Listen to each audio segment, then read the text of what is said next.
Siguro isa sa exposure ko diyan yung movie na Seclusion. Familiar kayo doon? Seclusion. Oo. So yung Seclusion, Old movie na rin yan eh.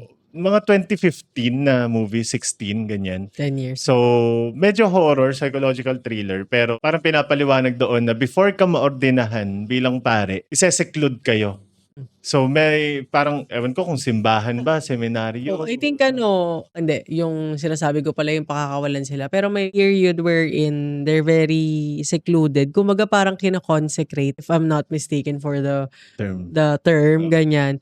And then, dun lang sila. Okay, so I think may routine naman sila doon and all, pero hindi ka muna Bawal sila lumabas. Oo. Bawal din magsalita. So, talaga, Parang gagawin Catholic lang. school po ba siya na for boys? Hindi siya school. Parang Process ito na na siya. yung process before ka ordinahan. Ordinahan. Parang pag na-survive mo yung seclusion, magiging pari ka na. Parang ganun. So, parang final na test doon sa faith mo. So, magpe-pray ka lang na magpe-pray doon, tatawagan ka lang kapag kakain, magmimisa kayo, pray. Pero, sinasabi nga din na during that time, doon sila pinaka sinusubok. Oh. So, lahat ng mga scenes nila before doon lumalabas. So, lahat ng mga temptation doon lumalabas. So, may mga nagpupunta ng seclusion na hindi nila kinakaya, hindi sila nakakatuloy sa pagpapare.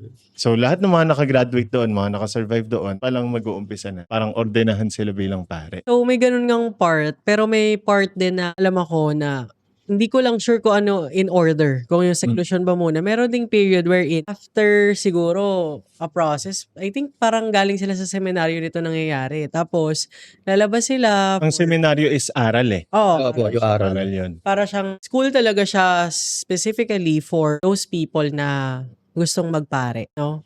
Pero yun nga, after nun, meron pang mga processes. So isa dun yung lalabas naman sila. Ito naman exposure muna. 1 year ata yun eh. 1 Temptation to 2 din yun. 1 years. to 2 years Oo. ago. Tapos parang doon, palalayain ka in a way na bibigyan ka ng space enough for you to realize if you really wanted to pursue yung pagpapare. Kasi ano siya eh, ang Obligation kasi. ang expectation kasi pag nagpare ka is talagang you will follow the life of Jesus. So, a life of service talaga siya. A life of sacrifice. Kumaga, yung mga earthly na bagay na gusto mo, after ka ma-ordain at mag-decide na talaga, wala na. Let go na. So, doon, during that time, I think sa mga movies din, may mga ganong depiction na yung time na paglabas nila ng seminaryo and then they are allowed to go out to do whatever it is, like to live like a normal person. No, alisin mo nila sa Parang lang ang example niya yung nag-rehab. Parang ganon. Pero palabas naman to. Sa rehab kasi papasok sa loob. Hindi, sa rehab, after mong ma-rehab, I-integrate may ka. aftercare. So, halimbawa, malaya ka na. After 3 or 6 months, kailangan mong bumalik to check. Okay? So, kapag halimbawa, hindi ka bumalik, ibig sabihin, it's a sign na ikaw ay nag-relapse. Okay? Pag bumalik ka, ibig sabihin, it's a sign na may change. May changes. Magandang analogy din na ano. Oo. So, ayun nga. Ang nasa isip ko ngayon yung movie ni Carlo Aquino. Ino. Tsaka si Barbie. Oh, Imperial. Napanood niya yun? Napanood ko po yun. Yung Ano yun? si Barbie eh, parang sa probinsya. Oo. Taga-province. Avengers. Hindi ko naalala yung title. Alam. Pero kasi yung concept kasi, very catchy din siya. Oo. Tapos si Carlo. Parang magbabakasyon siya Oo. Hindi. Yun na yun. Yung period. pamilya. Yun yung period Tapos, nung maganda nun. paglabas ng seminaryo. Opo, magbabakasyon siya nun, tapos nakilala niya si Barbie, tapos nagiinuman Oo. sila Nag-inuman Barbie. sila.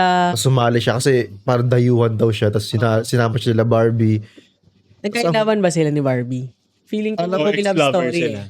Si Barbie pala, parang na-attract si Barbie sa kanya una pa lang.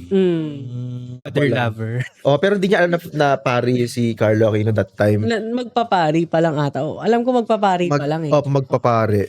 Father lover. Oh. So, nakakainis. So, layuan mo ako. Oo. Para sa mga nai-inlove sa nagkaka-crush ng pare, father lover. So, yun nga, di ba? During yung intro ng movie, nire-recall ko kasi siya. Nasa inuman sila. Opo, Sa inuman. province. Tapos parang contemplating pa or siguro nakikiramdam pa si Carlo kung iinom siya or what. Si Barbie nun, parang palaban siya yung tipong umiinom talaga Shot tayo. na. So sabi niya, tara na, ganito. Kasi ko na maalala kung anong orientation. Friends ba sila? Panoorin natin mamaya. Foreigner ba sila? Ay, foreign ba si Carlo dun sa area na yon? Doon niya lang ba naisipan? Parang ganon. Parang doon niya lang naisipan magbakasyon. Oo, parang gano'n nga po.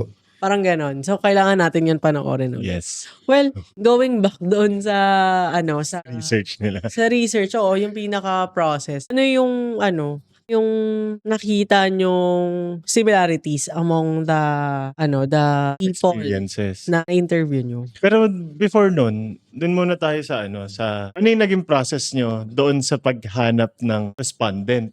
Kasi yun yung isang reason kung bakit hindi siya naaaral kasi may awkwardness parang may fear or parang ready na yung utak natin na ay hindi, ito yung mga studies na nearly impossible siya maaral.